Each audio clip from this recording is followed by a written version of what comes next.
Hi, I'm Dennis Weeks. I work for Eagle Communications and I do a show called Our Town, and this is my favorite place in Abilene, Kansas, the Eisenhower Presidential Library, Museum, and Boyhood Home. I am with Don Hammett, the Executive Director, and we're going to have a great time. Welcome back. Thank you very much. So Sam gave me this sheet for white balance here, so Dave can make sure we're white balancing well, and it's nice and blank so I can talk about anything I want to. So what's going on in your life that's fun and people need to know? I think the most exciting thing that we have going on right now is our curator, William, and I will be traveling to Washington in about 2 weeks to go through another iteration of the exhibit design. We're refining the design and doing things like picking carpets and really detailed work now. Well, we did the show on the flow, and such an exciting discussion for me to hear the vision that you all have laid out to educate, to inform, and to entertain. And I say it in that way because entertainment's really overblown. We're talking about the man who gave this world a second chance at freedom. So the information and to educate is so valuable. It looks like to me we're going to have a great chance to experience it over there in the museum. We're doing a great job right now. We have our archives team and our museum team are going through all of our objects and documents to choose the appropriate pieces for the new exhibit. Perhaps we got a new donation that would fit the exhibit better than what's out there already, or you know, we've declassified new documents. Perhaps there's new documents that we could put in that'll tell the story.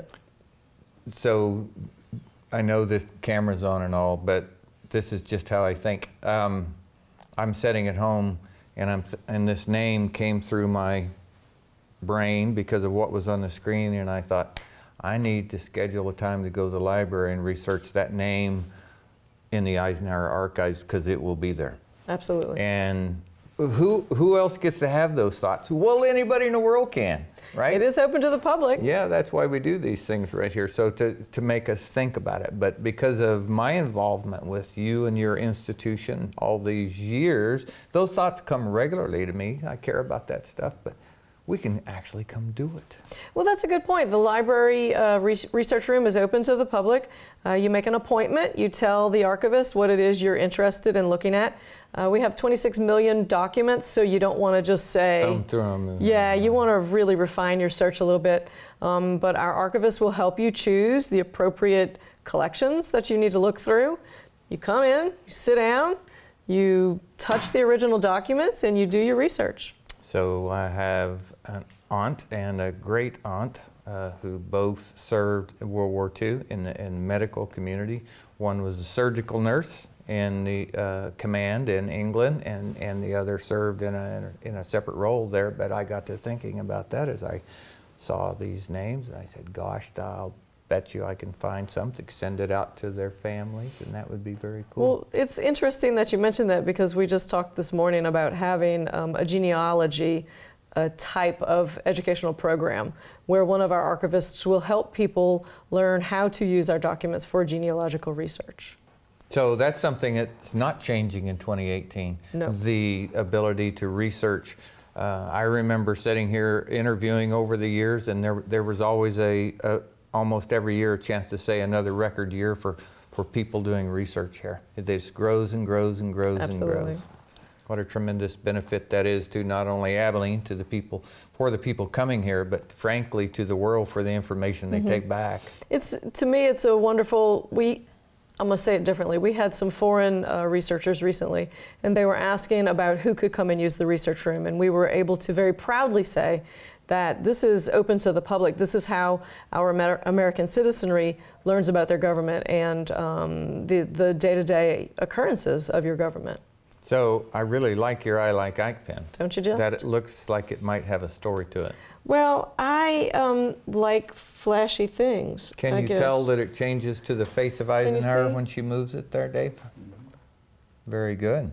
There we go. So I ran across this at an antique show recently, and I thought that perhaps it was appropriate for me to wear a holographic I Like Ike button. And one-upping my little button at the same time here. I mean, a girl's got to do what a girl's got to do. I guess so, that's true. Okay, so back to 2018. You're Yes. going to Washington, you and William, Yes, we are. and you're meeting with a group of people who've been working on this renovation for a while now. For about 2 years, I guess. Okay. But we're looking forward to 2018. We're trying to be very strategic with our educational programming.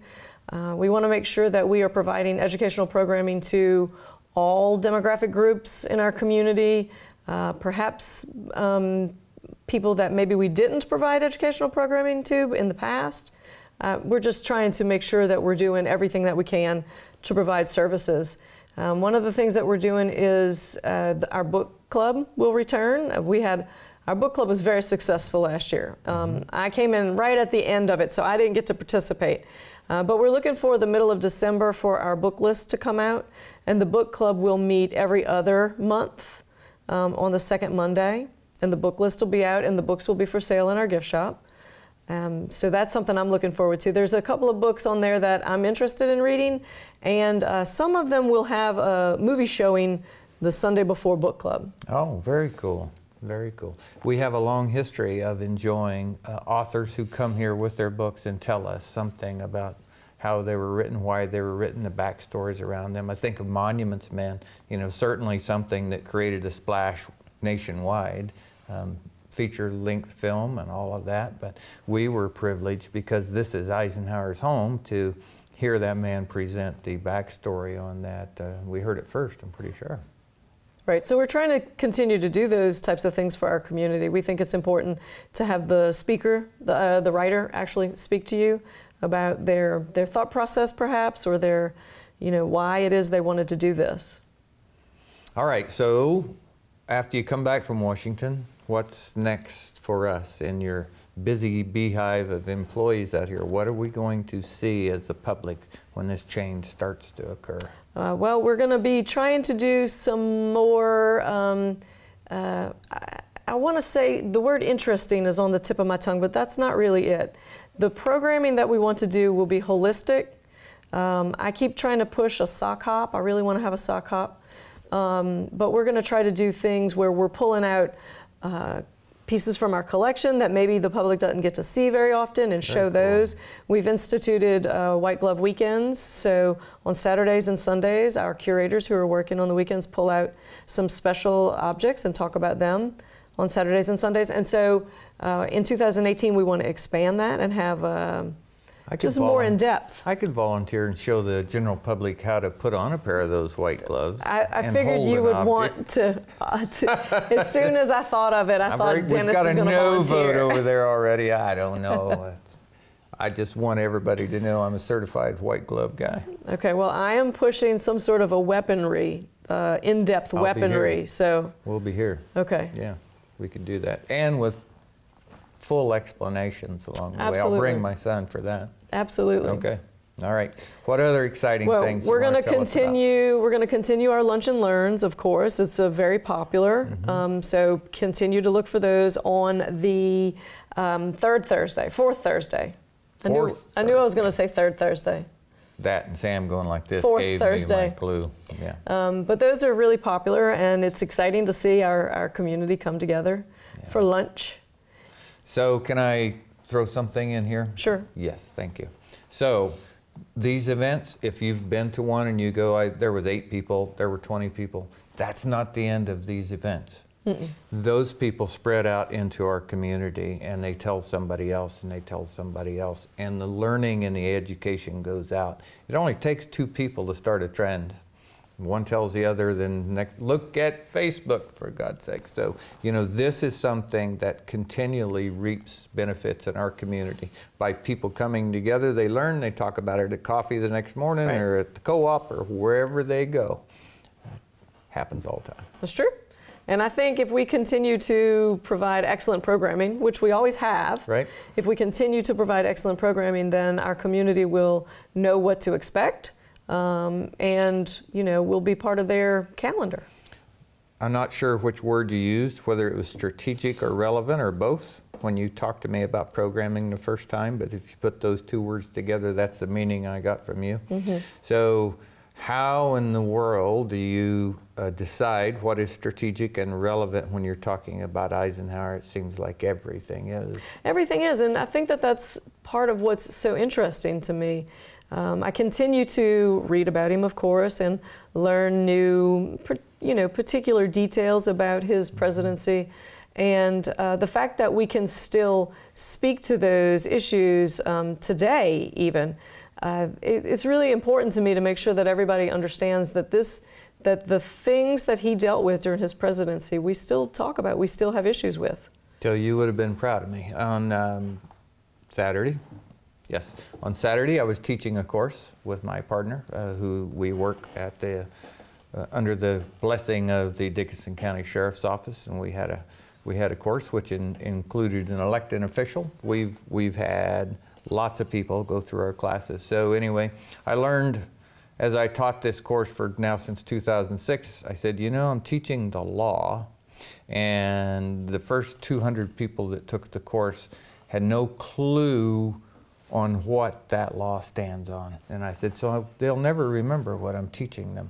So I rewrote the first 4 or 5 slides in the script a little bit, and I talk about why the United States is different, what the founding documents meant, and how our laws fit into that.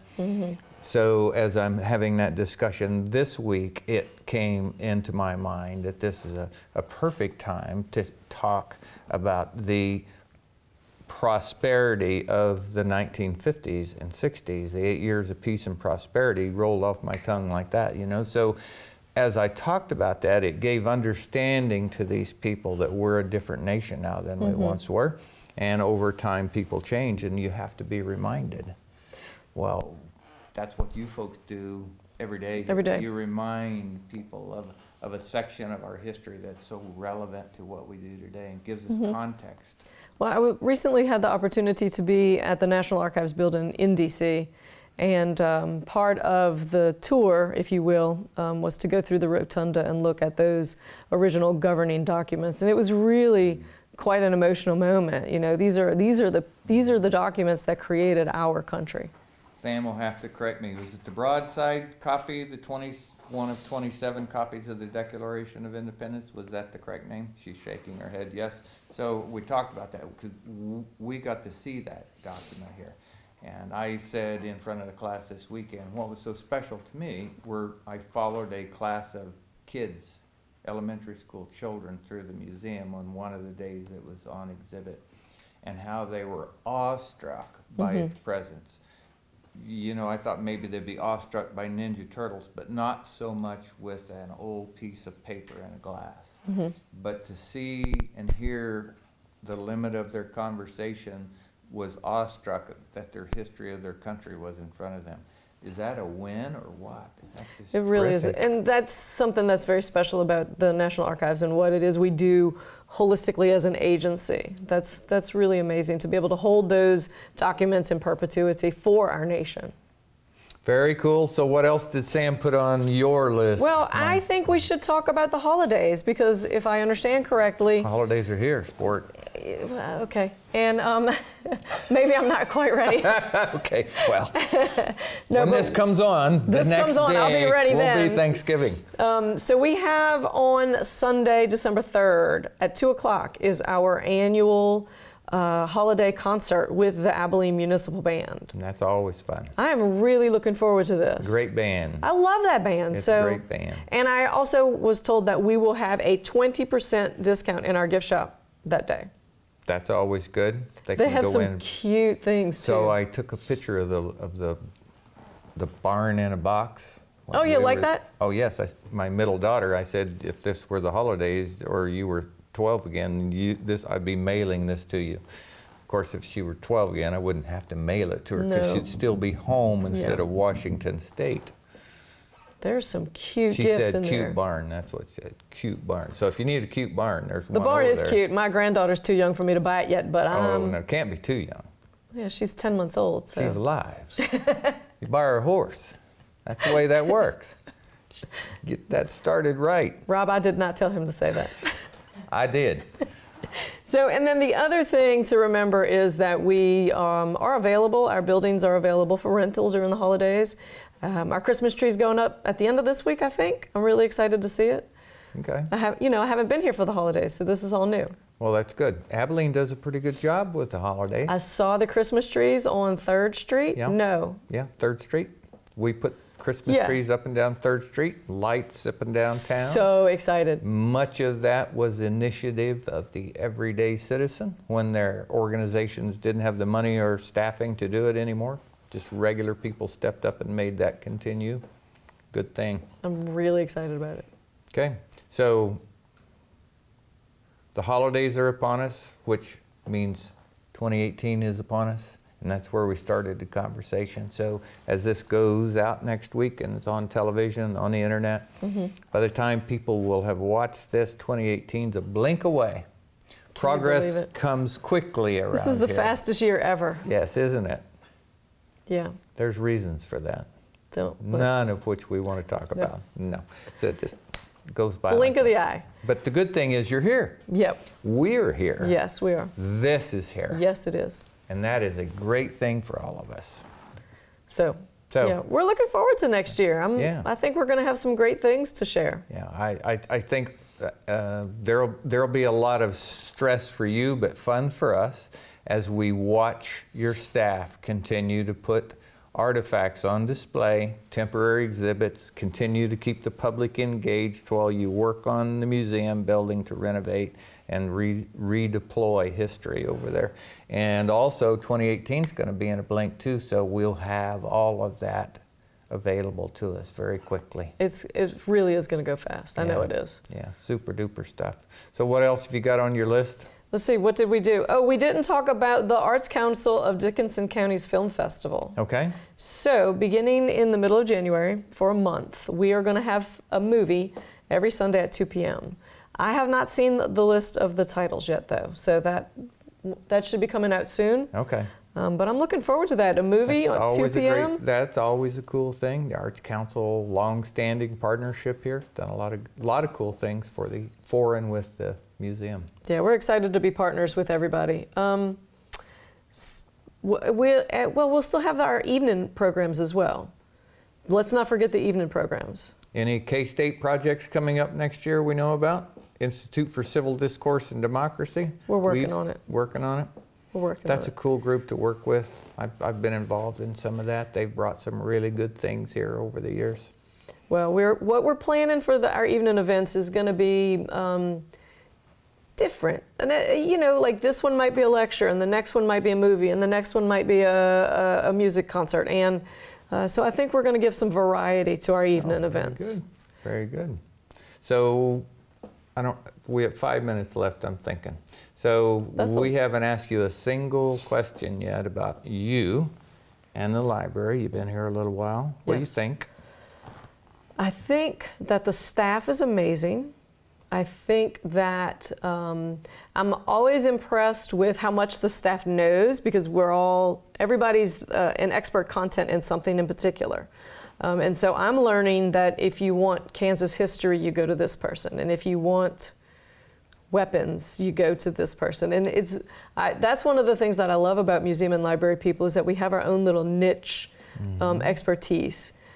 So that's wonderful. The people who work outdoors, who keep this beautiful campus immaculate for our guests and our visitors, just amaze me. The number of compliments that we get every day about how people enjoy coming here is beautiful. So I want to add my compliment to it. I think the work speaks for itself, but I so enjoy that when I come here wearing a suit and I'm cruising across the campus at a 5.5 mile an hour walk, I see one of the guys and I wave, or they see me and wave and call me by name, and they're always friendly, always smiling, always saying, what can I do to help? Do you need to carry anything? They are. It's a good group of people. Great group of people. But to me, it reflects Kansas in general, because all the Kansans that I've met have been just absolutely wonderful, delightful people. So, and in the last 2 weeks, you've learned what hedge apples are and snow fence. Snow fence. Is that right? Snow Yeah. fence? Yeah, snow fence. I tell you, progress. Yeah, we don't talk about snow fences in Louisiana. No, not much. Or hedge apples, evidently. No, not apples. Okay. All right. So enjoyed the conversation. I'm thinking we're out of time. We'll see you again next month, I'm pretty certain, around the middle of the month. I'll be here when you tell me to be here. Okay. Well, when she tells me to be here, I'll be here, and then I'll tell you. All right. All right. Any sign-off comments? Thanks Happy for coming. holidays. Happy holidays, Thanksgiving, everybody. all of that stuff. We're so thankful that Dwight David Eisenhower gave us a chance to be here to say these things and do this work for him and his legacy, because we're so grateful he did what he did for us. Absolutely. Right? I'm Dennis Weeks. I work for Eagle Communications. This is Dawn Hammett. She's the Executive Director of the Eisenhower Presidential Library, Museum and Boyhood Home. We wish you a great day.